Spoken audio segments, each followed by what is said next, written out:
कित्येक म्हणायचे हे होत नाही ते होत नाही.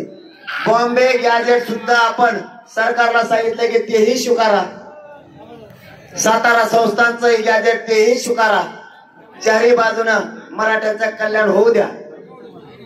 क्युरिटी पिटिशनच्या माध्यमातूनही ज्यांना कोणती प्रमाणपत्र घ्यायचं नाही त्यांचंही टिकून होईल. जिकडून घ्यायचं तिकडून घ्या पण मराठी आरक्षणात जा. आम्हाला म्हणायचे तिकडून निघताना हे होत नसतं, हे नादी लावून चालले तिकडे जाऊन राडा करते हे पोट्याले बेकार. हे म्हणले जाऊन होत नसतं आम्ही बी आणीत असतो. आणि आम्ही तेव्हाच सांगितलं होतं 29 ऑगस्टला आरक्षणात मारलेल्या खुट्या आणि खुटा उपटून फेकणार. म्हणजे खुटा फेकला पात्रा फेकला दुसरी ठोकली. मराठ्यांच्या नादी नाही लागायचं. जर तुम्ही आम्हाला छेडण्याचा प्रयत्न केला तर आमचा नाविलाज.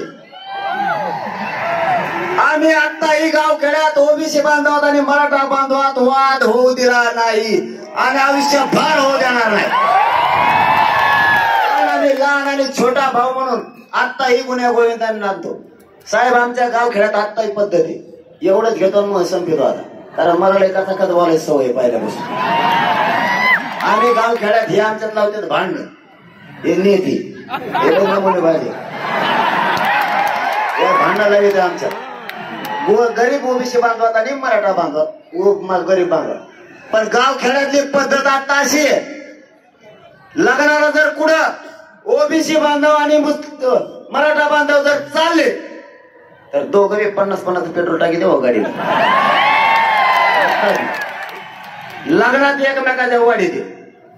याने जर कुणाची मोटर जळाली तर हे मध्ये तुझं पीक जळू देऊ नको, माझी मोटर घे पण पाणी दे. इतकं प्रेम आमचं ओबीसी बांधवात मराठ्यांचं गाव खेळायला. जर त्याने आज चहा पाजला तर उद्या ह्यो चहा पाजतो आणि जर नाही पाजला तर कसा कच घोड्याला येते त्या कानाला. इतकं प्रेम आहे त्यांचं एकमेकावर. गाव खेड्याची पद्धत आहे. आणि हे येते आणि हे म्हणतात मी नेता काय नेता यार तू. गोर गरीबात आमच्यात भांडण नको राहू. तो मोठा नेता आहे आणि तुमचा आदर करतो. आमचा माणूस म्हणून विरोध आहे, हे तुमच्या विचाराला विरोध आहे. गोडच झाले यार गोडच म्हणतात ना. आता त्यांना आम्ही उलट सांगतोय तुम्ही मोठे नेते आम्हाला तुमचा आदर आहे हे सांगतो आम्ही या व्यासपीठावरून. मराठ्यांचा त्यांना कधीच विरोध नव्हता. मराठ्यांनी त्यांना भरघोस आयुष्यभर मदत केलेली. त्यांनी विरोध करू नये यासाठी आयुष्य होताना आमच्यात वाद लावू नये. माझ्या आता आपल्या सगळ्यांना एकच सांगणं आहे की शांततेत वर गेलेच कसं काय मला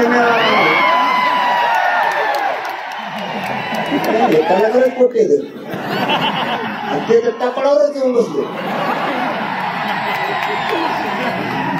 आता तुम्हाला फक्त एक विनंती, आपलं सगळं काम झालंय. आता देश टिकवण्याची आणि ते लावून धरण्याची जबाबदारी सरकारची.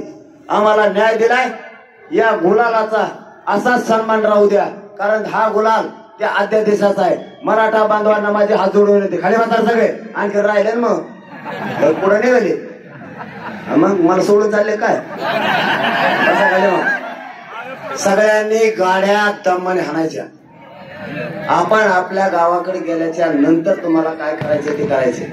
आपल्याला आंतरवालीत बैठक होणार आहे, तिथून पुढची दिशा काय, पुढं काय करायचंय यासाठी येणार आहे. फक्त गाड्या सगळ्यांनी दमाने चालवायच्या. जेवण करून सगळ्यांनी दमाने यायचंय. तुम्ही आलात, मराठ्यांच्या अंगावर गुलाल पडला.